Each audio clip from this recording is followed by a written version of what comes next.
We'll try not to talk long. Yeah. I don't even know what we're talking about. I've told you, Jaden. The Perc test failed and Kylie bailed? Yeah. Okay. Okay. All right.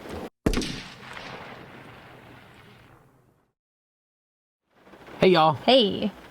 We came up to do a video, and the rain hasn't stopped. So. We were going to do the gardening and garden tour today, but you guys are working at the steer.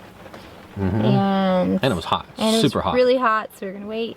Now it's raining, so I think we're going to put off gardening till tomorrow, sometime tomorrow afternoon. Yeah. But anyway, so I guess we just kind of want to do a general update video because we haven't done one of these in a little while. It's been a while. And we've been busy, a lot going on. So where do we start? I think probably the last update we had, or last video we did with a lot of talking was probably we were showing where we had cleared. Yeah. We had the dozer here. We did a bunch of clearing with plans of building a house up on top of the ridge out there where we showed you all. The guy came to do the Perc test. He has a little hand auger. It wasn't going to work, so he said, well, you got to get an excavator in to dig some Perc holes. So we did that. We hired somebody. And yeah, it was cheaper. It was half the price to hire somebody to bring an excavator in to do it as it was for me to run an excavator for a day. Yeah. So we had the guy come in and dig. And Perc holes, if you guys don't know, of course you're perking for your septic system, but the Perc holes are huge. They're like... Well, they're 24 inches wide by like 40 inches deep and 6 foot long. Yeah, they're big. Yeah. Bigger than I'm going to dig by hand, I guarantee you that. And yeah, I'd have 4 of them. Yeah. So he came back and looked at it. The soil scientist. The soil scientist, yep. And super nice guy. But as soon as he saw it, he said, man, this doesn't look good. That's his second time out. Yeah, second time out. So he got down and checked everything. He hasn't charged us a dime for anything at this point. He checked it and said, well, he said, you're going to have to get completely away from this area. I was like, well, what does that mean, completely away from this area?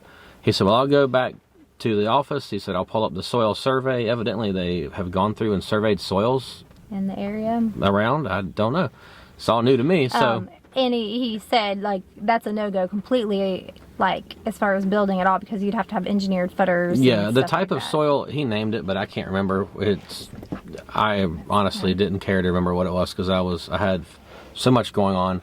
But basically, he said the soil, when it gets wet, it expands, and then when it dries, it contracts and cracks. So there's a lot of movement in this soil. He said it would basically tear your septic, your drain field lines apart. It would pull them apart, crush them, and he said even if you put a house up here, if it would perk and you could get a house up here, you would probably have to have an engineered foundation because it's the kind of soil that will move the foundation for your house. So, not cool. No. But, so he went back to his office, got online or whatever he does. I'm assuming he has access to some soil surveys. And he gave us 3 of the best locations to put a house. One is basically right here where we're at right now, which is kind of by the neighboring property, the garden, but the neighbor's house is right there. And we don't want to be close to the neighbors, not because we don't like them, but because we like privacy and we want to let them keep their privacy. Yeah, they have a house on top of their property where they can't really see anybody, so I'm sure they appreciate there's a reason they bought that and appreciate that. And for us, we don't have 136 acres so that we can build a house next door to. Right. Neighbors is not what we want to do. No. So another spot that he had told us was down in the very bottom of the property when we first come in our gate, which there's no views. There's actually more neighbors down there. Yeah. So, and they're super nice, they're but really nice. Still, I was like, man, but and we want the views from our house. We want the views, yeah. So the second or the third spot, he said, is in our hayfield, which is beautiful. It's just maybe 150 yards down the ridge from where we were going to build. And the crazy thing is the view from the hayfield is a little more panoramic than up at the top because there's a wider open spot there. So we had my friend with the excavator come back. He dug the holes. The Perc test guy, the soil scientist, has been on vacation all last week. Hopefully he will be able to make it out this week to check the soil and see if it perks. I'm assuming it will. The guy who dug the holes, he said, man, this looks a lot better than what we dug up on the top. And according to the soil surveys, it should perk there, no problem. So we have lots of prayers and hopes that that's that's going to work. Yeah. We're not even going to talk about if it doesn't, because I don't know what we'll do at that point. So we're not even entertaining that idea. We're not going to go there. So, but you know, we're saying all this. You know, we have an idea of a floor plan. We just actually heard back from an architect today that says, hey, she wrote us and said, hey, if y'all give me a floor plan, I'll be happy to draw it up for you. The thing is, I don't know if they need like a legit floor plan, or can I just draw something? I think I can just draw something up, and then she'll make it what I want it to be. And because we have never done this before, but we are just moving forward with building a house like we have some kind of plan, and we really don't. And we're doing it like we have some money, and we really don't. But we feel like that's what God has just said: build a house, and so that's and what. We need a house. And we need a house bad. So we are just gonna do this one step at a time. I mean, building materials are outrageous right now, like triple what they were a year and a half ago. But I know that God is going to provide as we are obedient. And because that's why we're here right now, because He has provided. So yeah, I didn't expect that to not perk. No, we didn't, but it's all right. Yeah.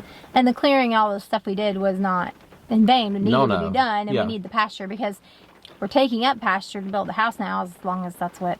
As long as it perks. Perks right there and everything. So we have to replace that pasture. Plus, they needed more pasture anyway. So yeah, and I mean that's where our road would have to come in and all that. Our road for the has house. to come through anyway. So we haven't done anything that's been wasteful. It just has been shifting plans around what we've already done. Right. So that wraps up where we are with the house build, and we'll keep you guys posted on the next perk tests.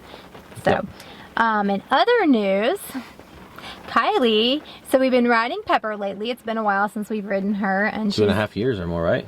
Yeah, they haven't ridden regularly in a long. Every once in a while they hop on her back, but and so we had been bringing the kids up and getting on her, saddling her up, and letting them ride for a little bit, every day or every other day for a little while, and she'd been being really good. And last Sunday, which was the 4th of July, Kylie got on her and was riding her, and she was being really good, and then the reins broke. They were cantering along, and the reins broke. The reins just snapped, which Kylie kind of, whoa, because they just pulled apart, and Pepper stopped, and Kylie flipped over her shoulder and landed kind of on her arm like this, and then did a somersault. She was fine. At first it didn't hurt. She got back on, because when you fall off the horse, you get right back on, right? Mm-hmm. That's what you do. So she got on and rode for maybe 3 or 4 minutes. It wasn't long. It was just a couple minutes, and then got off. And her arm was kind of bothering her that night. We actually went and watched some fireworks, and the next day it was still bothering her. She wasn't really having swelling. It was just her wrist right here. It was just right there, just kind of hurting her. And it wasn't changing. It wasn't getting better. Like, it wasn't improving at all. So then on Tuesday morning, it was still the same, and we were like, we bought her a wrist brace, a splint, on Monday. We went out and got a splint just because I wasn't sure if she'd strained it or what. But then with the symptoms, she was saying like her fingertips kind of tingled a little bit. Those were like, okay, let's go to the ER. Yeah.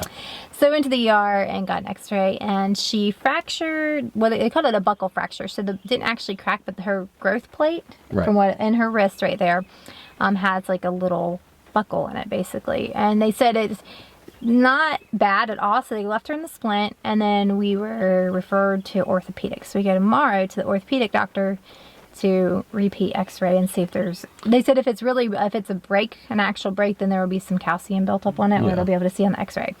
And tomorrow, as in today, if you're watching the video, the day that it airs. Yeah. This is Sunday. We're recording July on Sunday. 11th? 12th. I don't know what day it is. I don't know what today is. It's Sunday. It's the 11th. The 11th. Okay. Yeah. I had to get my phone. I'm like, I don't know what day it is. So the 11th. So so she's going tomorrow to get checked, and we'll see follow up. My expectation is they're gonna leave her in the splint for several weeks. So. Yeah. But all she wants to do is get back and ride. She's like, I want to ride. I'm like, well, you gotta wait, and then we gotta get new reins, because she hasn't missed the milking. No, she's milking with one hand. Milking. I've been like, can I milk for you? And she's like, no, I don't want you to. I'm like, are you sure? So it's not it hasn't been so painful. Like, she's not in like a lot of pain. It's just more of it hurts, but it's more of an aggravation to her because she wants to do things that she can't do. She can't lift anything with it and use it a lot. So but she'll be all right. She's a trooper. Oh yeah. Yeah. So she's gonna be all right. But that was not expected. The reins that she used, I bought used at a tax sale when I was a teenager.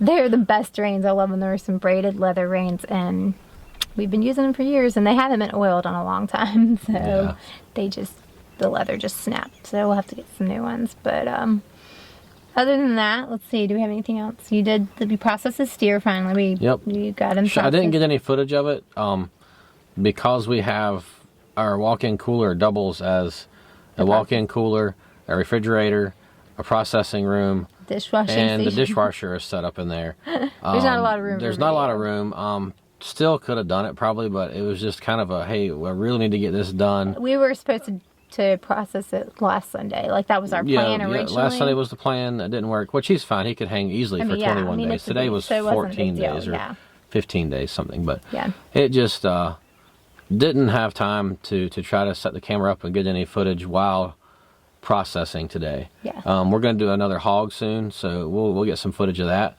And hey, another thing I was going to do is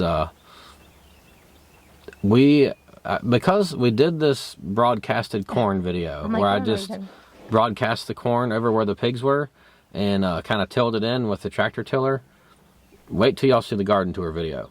But what it has done is it's given me an idea for kind of a video series, I guess. I don't know how long it'll be, but I'm thinking of calling this series The Lazy Man's Garden Experiment.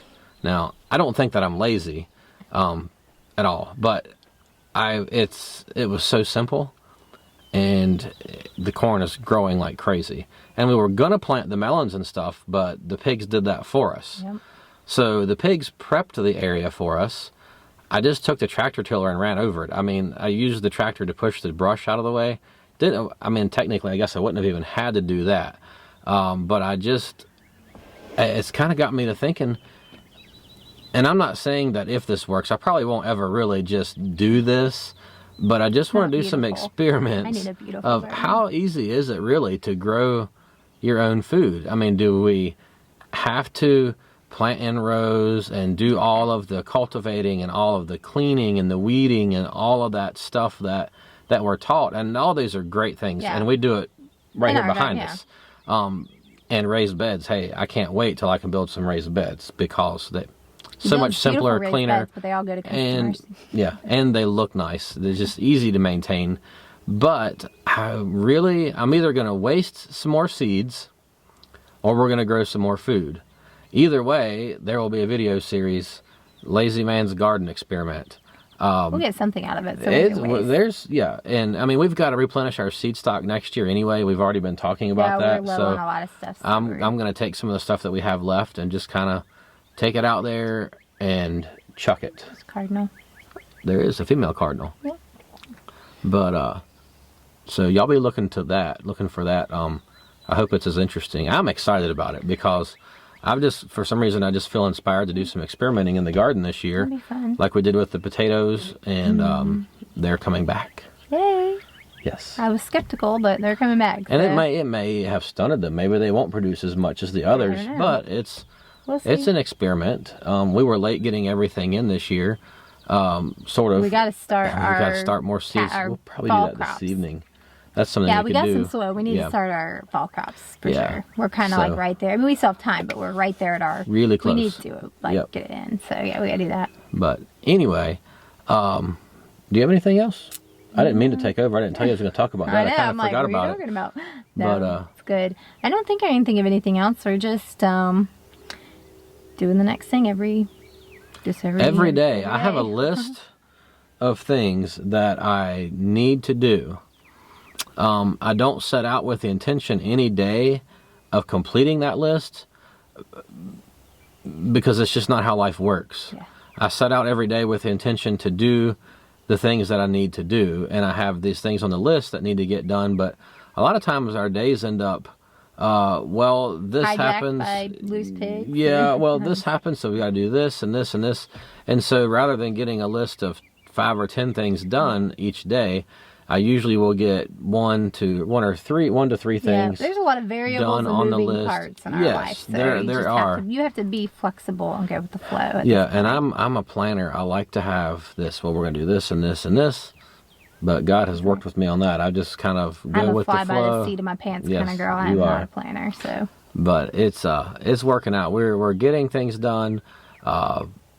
Progress is being made, however slow it may be on the list, but things are happening every day. Lots of things. A lot of things that aren't on the list get done every day. So yes, exactly. Because there's things that come up I need to do that I don't realize that I needed to do, so therefore they're not on the list. That's how it is. Yep. I like to add things to my list, and then that way I can still mark them off when I do them, because I'm like, oh, look. Instead of folding laundry, you put fold socks, fold towels, fold shirts, fold pants. There you go, right? No. Anyway. No. But I think that catches y'all up on our life at the moment. Yeah. That's it. All right. Well, we appreciate y'all, and we're glad that you're on this journey with us. If you're not already subscribed to the channel, we'd love to have you go ahead and subscribe to our channel. If you hit the notification bell, you'll be notified every time we upload a video. I'm getting tongue-tied. If you give us a thumbs up, YouTube will know that you are enjoying what you're seeing. And please comment below. We love to chat with you guys in the comments, and we'll catch you next time. See y'all later.